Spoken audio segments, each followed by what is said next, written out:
फेरों का 8वां वचन। स्वाति ने इसी साल शहर की कॉलेज से पढ़ाई पूरी की है और अब उसके लिए जगह जगह से रिश्ते आने लगे हैं। स्वाति से ज़्यादा उसके रिश्तेदारों को उसकी शादी की चिंता है, इसीलिए जो भी स्वाति के घर आता वो किसी नए लड़के की खबर ज़रूर ले आता। अरे दीदी, ये फोटो देख के बताओ कैसा है। राहुल नाम है लड़के का, मेरी सहेली की बहन का बेटा है। अपनी स्वाति के साथ एकदम प्यारी जोड़ी लगेगी इसकी। ज़रा दिखाना, फोटो तो बढ़िया लग रहा है। कोई गलत आदत वादत तो नहीं है ना इसे? और कमाता कितना है? अरे कोई गलत आदत नहीं है दीदी, आप कहो तो एक मीटिंग करवा देती हूँ, फिर सब कुछ फाइनल कर लेना। हाँ, ये सही कह रही हो तुम। संडे को स्वाति के पापा भी घर पे ही रहेंगे।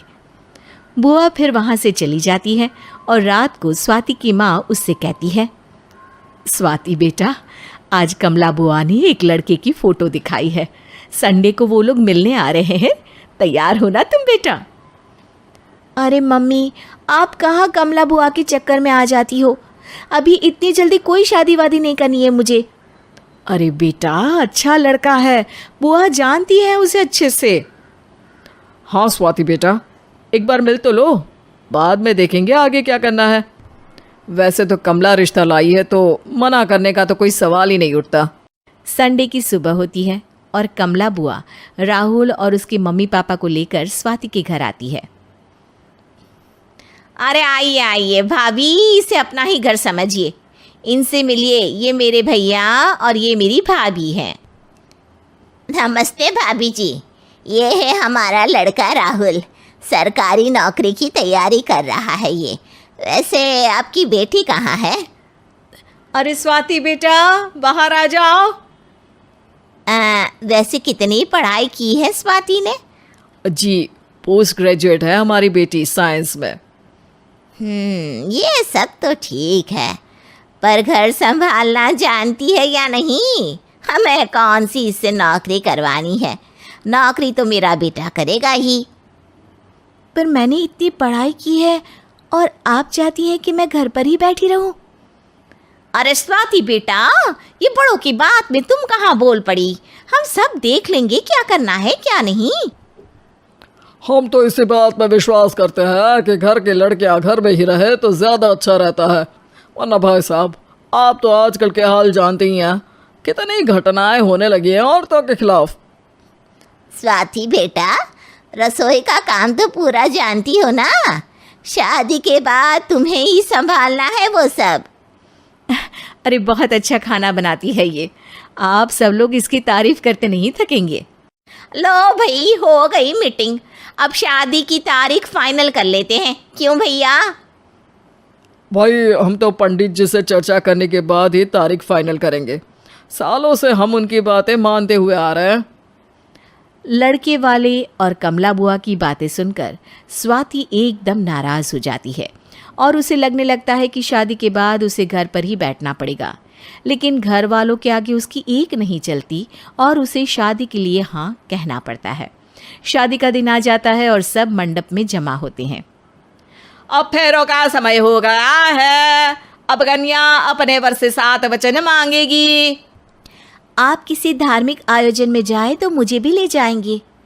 आप मेरे माता पिता का भी बराबरी से सम्मान करेंगे, हमेशा मेरा साथ निभाएंगे।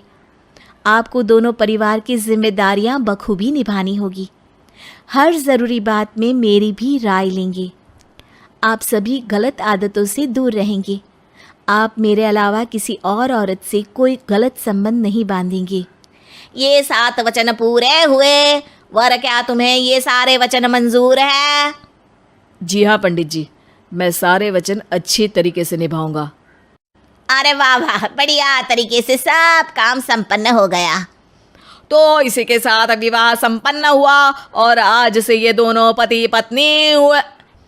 1 मिनट पंडित जी, अभी एक वचन लेना बाकी है। अब कौन सा वचन है बेटा? मैं अब हमेशा के लिए किसी दूसरे घर में जाने वाली हूँ, तो पति के अलावा मैं अपने सास ससुर से भी एक वचन लेना चाहूँगी। अब कहो बेटी। मैं ये चाहती हूँ कि मुझ पर किसी बात की कोई पाबंदी नहीं लगाई जाएगी। मुझे सब कुछ करने की आज़ादी होगी और मैं भी विश्वास दिलाती हूँ कि मैं एक अच्छी बहू बन के दिखाऊंगी। स्वाति की बात सुनकर उसके सास ससुर एकदम चौंक जाते हैं और कुछ बोल नहीं पाते कि उतने में कमला बुआ बोल पड़ती है। अरे बेटा, ये भी कोई कहने की बात है? रानी बन के रहोगी तुम तो। वचन देने से पहले सोच लीजिए, क्योंकि शास्त्रों में वचन ना निभाने वालों के लिए नरक से भी बदतर सजा लिखी है। स्वाति की चालाकी से वहाँ मौजूद सब लोग प्रभावित हो जाते हैं और लोगों में बदनामी ना हो जाए, इस कारण स्वाति के सास ससुर को उसे वचन देना पड़ता है। अरे कैसी अपशकुन वाली बातें कर रहे हैं आप पंडित जी। हमें मंजूर है बेटा तुम्हारी शर्त। स्वाति अपनी समझदारी से अपनी बात अपने ससुराल वालों से मनवा लेती है और खुशी खुशी राहुल से शादी कर लेती है। अब से हर शादी में मैं खुद 8 वचन दिलवाऊंगा। ओम मंगलम मंगलम मंगलम।